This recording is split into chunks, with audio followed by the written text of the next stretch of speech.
Bien, on va continuer avec les trois registres, le réel, l'imaginaire et le symbolique. Et aujourd'hui, on va introduire le schéma optique. Pourquoi le schéma optique?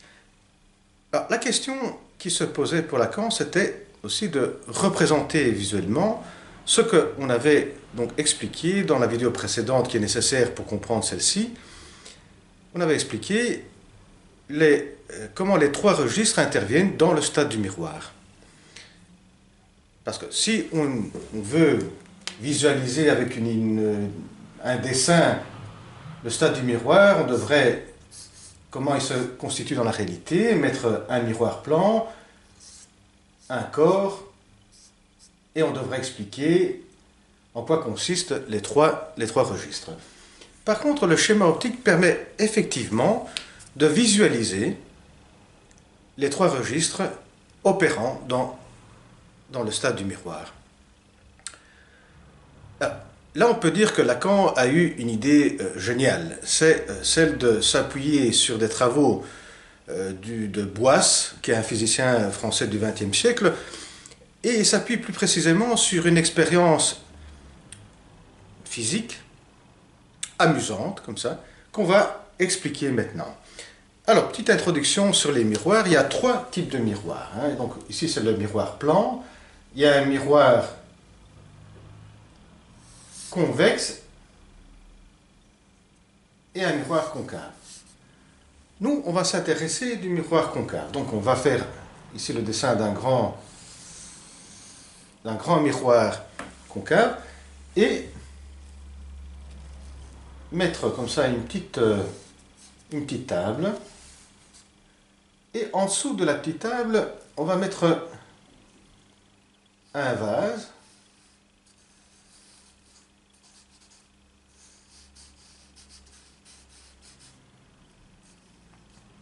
Et au-dessus de la petite table, une petite tige avec des fleurs. Alors, qu'est-ce qui se passe avec un miroir concave? Alors, ce qui est très important, c'est qu'on doit se mettre dans une certaine position ici. On va enlever ça, faire que c'est dans cette position.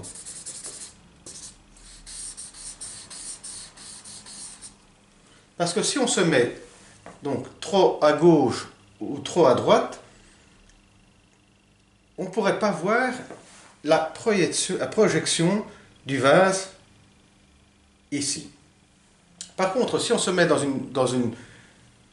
un certain secteur précis, on va avoir une espèce d'illusion optique, c'est-à-dire que la projection du vase va se faire ici,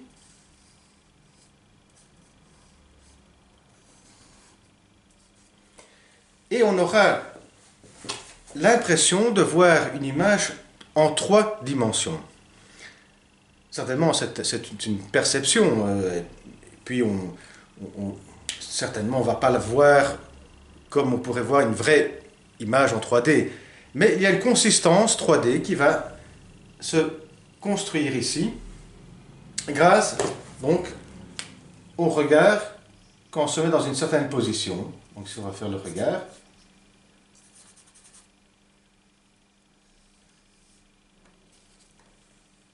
Voilà.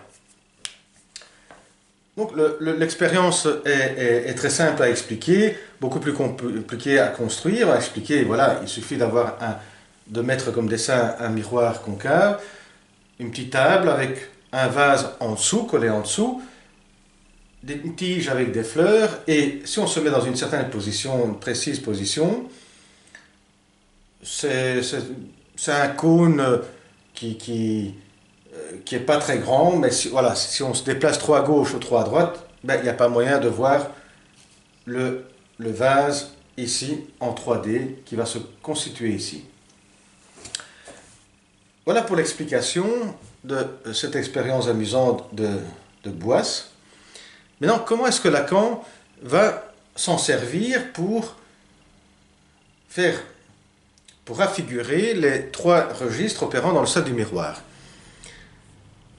Alors, avant tout, voyons les correspondances. Ben, le vase, qui est le contenant, hein, c'est le corps. Et nous n'avons pas directement accès à notre corps, l'enfant a accès à son corps à travers la projection sur un miroir. Donc, c'est pour ça que c'est une table couverte.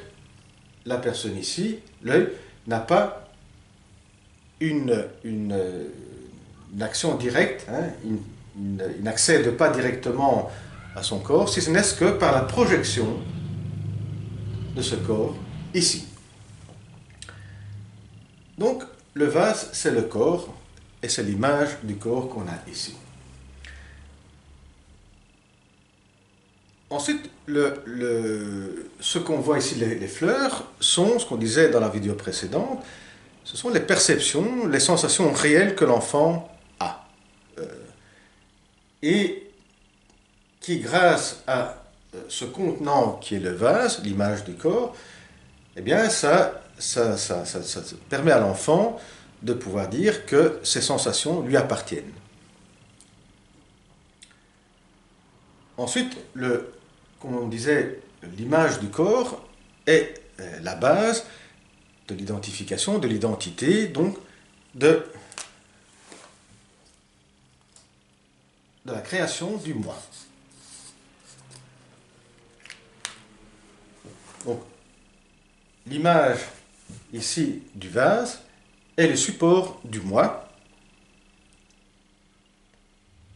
et les fleurs représentent les perceptions, les sensations réelles que l'enfant, comme on disait dans les vidéos précédentes, vit et peut maintenant les percevoir comme les siennes grâce au contenant. Donc, le vase, qui est le support du moi, est l'image du corps qui est un contenant, qui contient, qui permet de dire ce qui nous appartient, et donne aussi une unité, et permet donc de regrouper ce que sont les sensations, les perceptions, c'est-à-dire ce qu'on disait dans la vidéo précédente, les sensations réelles.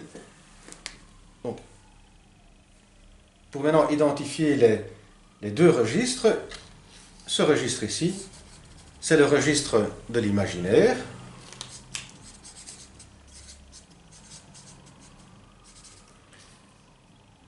Et les fleurs sont le registre du réel. Et on laisse à la fin, comme dans la vidéo précédente, le symbolique. C'est-à-dire que pour qu'on puisse accéder à cette image du corps, pour qu'on puisse voir effectivement la projection en 3D de ce vase dans cette position, dans cette partie, eh bien le regard doit se retrouver dans un cône précis. Eh bien le symbolique, c'est exactement cette partie-là, c'est-à-dire qu'il faut un nom, comme on disait pour le stade du miroir, le nom qui va pouvoir s'associer à l'image du corps, et grâce à cela, on disait de pouvoir aussi intégrer les sensations et perceptions réelles. Donc, ici, c'est le registre du symbolique.